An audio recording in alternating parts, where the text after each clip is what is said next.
Nimesha kata lingi kwenye mziki wa kibongo, achana nijisikize so nisikike paka Kongo. Dangerous flow tokea Msoma Sokongo, tatokea kwenye laa nimekulia nyumba ya udongo. 2015 kwenye game nimeingia, kwa vesi kuna shobo kutoka ndo maana hamkunisikia. Mimi ndo darasa la vina, so darasa mnemjua, ndipo ghetto na wanangu stoga na shobo na tua. Nisha flow sana mtani, lakini wapi, kaonekana sangala mbele ya wanunua kopi. Sasa ujinga staki, nataka kunichanganya, yetu na mavumba bengi paka na aliwa na panya. Toka kitambo shipewa lana kwa muziki kufanya, Msoma zebadi namba viwege na naza chata.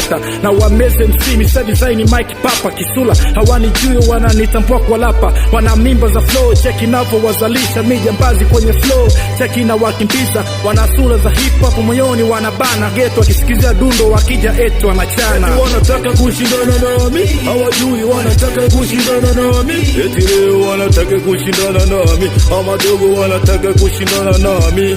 Eti wanataka kushindana nami, hawajui wanataka kushindana nami. Eti leo wanataka kushindana nami, ama dogo wanataka kushindana nami. Nikole meja ngilo kinikuta mida kazi, pingu kwangu bangili weni ite mzee wa kazi. Minamba moja so mbili wala tatu, sometimes